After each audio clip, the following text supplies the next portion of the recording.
Hello everyone friends, welcome back to top 3 one. Guys, आज हम use करने वाले हैं घर में पड़े हुए एकदम बेकार मटेरियल का। तो अगर आपके पास है इस तरीके की कोई बैग या फिर है पुराने कपड़े या फिर है इस तरीके की बची हुई कतरन, तो आपके पास जो भी चीज़ें हैं उसे आपको ले लेना है। अगर आपके पास इस तरीके की कतरन नहीं है तो आप पुराने कपड़ों का भी इस्तेमाल कर सकते हैं।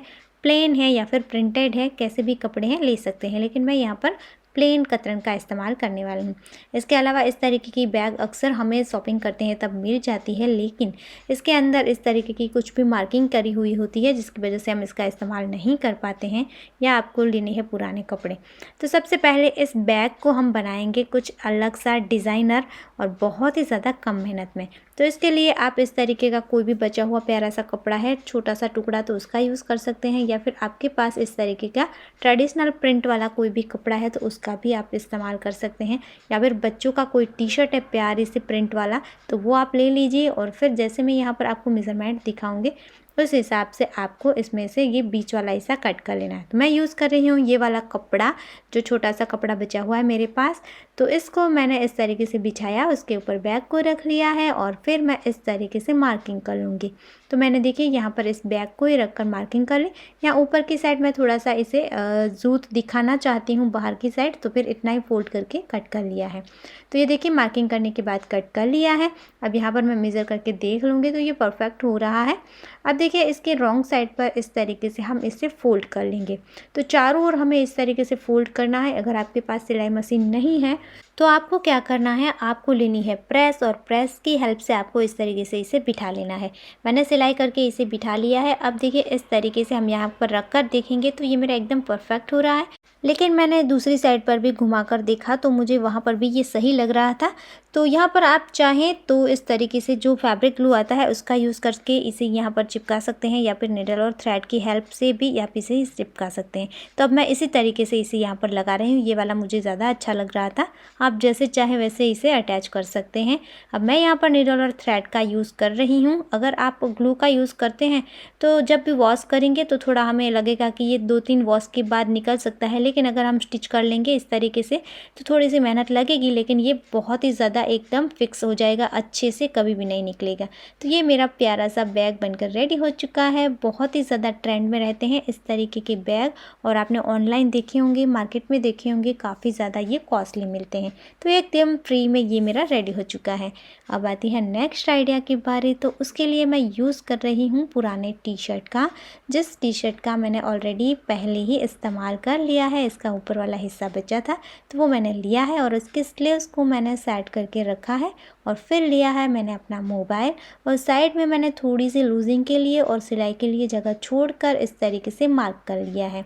मार्क करने के बाद हमें इसे कट कर लेना है।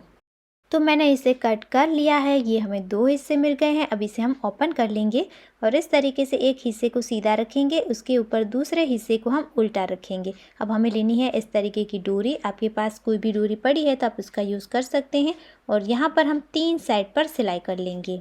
तो इस तरीके से मैंने सिलाई कर ली है। अगर आपके पास डोरी नहीं है तो आप कपड़े को फोल्ड करके भी यूज़ कर सकते हैं।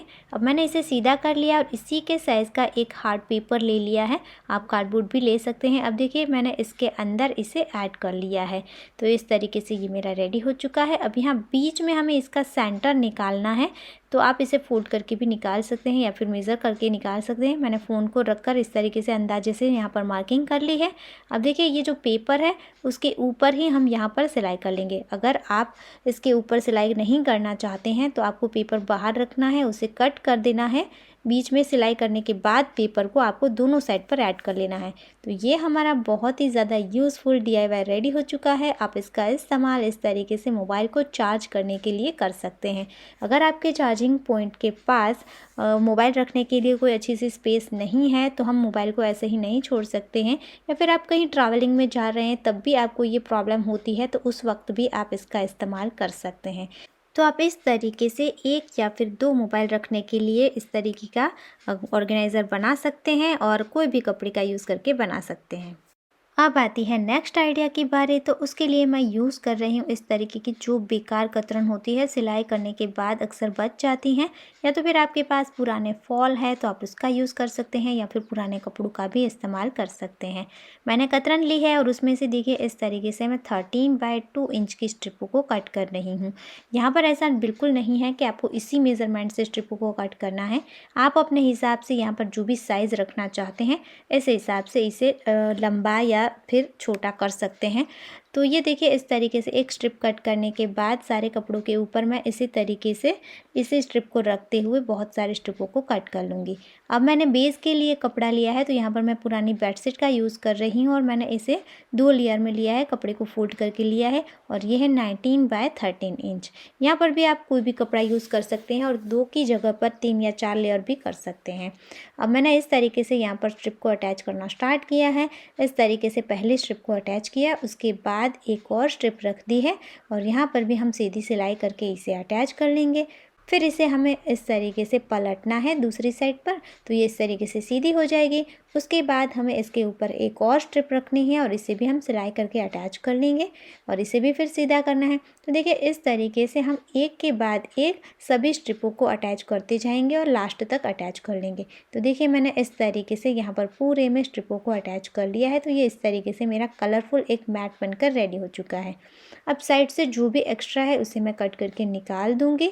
तो ये सभी साइड से इसी तरीके से हम कर लेंगे। उसके बाद हमें इसे रॉन्ग साइड पर टर्न करना है और फिर इस तरीके से स्ट्रिप से हम इसे फिनिश करेंगे। लेकिन अगर आप इसे और भी ज़्यादा थिक बनाना चाहते हैं तो आपको यहाँ पर और भी 2 लेयर या फिर आप 1 लेयर जो भी कपड़ा अटैच करना चाहते हैं वो बैक साइड पर पहले इसी के साइज़ का लेकर अटैच कर लीजिए।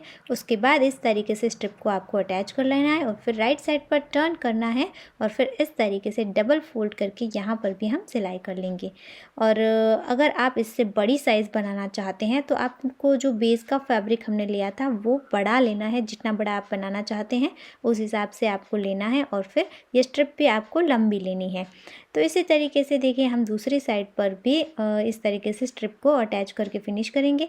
फिर इनके 2 साइड जो बची है वहाँ के लिए भी हमें स्ट्रिप लेनी है, लेकिन ये स्ट्रिप हम दोनों साइड से 1-1 इंच एक्स्ट्रा लेंगे और अंदर की तरफ फोल्ड करते हुए यहाँ पर सिलाई करेंगे। उसके बाद हम इसे सीधा कर लेंगे और फिर इस तरीके से यहाँ पर भी हम डबल फोल्ड करके सिलाई कर लेंगे। तो देखिए बहुत ही ज़्यादा अच्छी फिनिशिंग के साथ और बहुत ही परफेक्ट तरीके से ये हमारे कॉर्नर भी बन जाएंगे। तो आप किसी भी साइज़ का बना रहे हैं तो इसको इस तरीके से स्ट्रिप अटैच करके फिनिश करना है। तो है ना एकदम आसान तरीका। सेम मेथड से आप बड़ी सी बेडशीट बना सकते हैं, टेबल मैट बना सकते हैं, एरिया रग यानी कि चटाई बना सकते हैं। तो बहुत आसान तरीका है, एकदम सिंपल तरीका है। सेम मेथड रहेगी, बस आपको साइज़ में चेंज करना है। तो गाइस कैसा लगा आपको आज का वीडियो कमेंट ज़रूर करना। बेकार मटेरियल का ये वाला इस्तेमाल आपको पसंद आया है तो प्लीज़ ज़्यादा से ज़्यादा शेयर करना और कौन सा आइडिया आपको सबसे ज़्यादा पसंद आया कमेंट करके ज़रूर बताना। मिलते हैं ऐसे ही और यूज़फुल वीडियो के साथ। तब तक के लिए अपना ख्याल रखना, खुश रहना। जय भारत।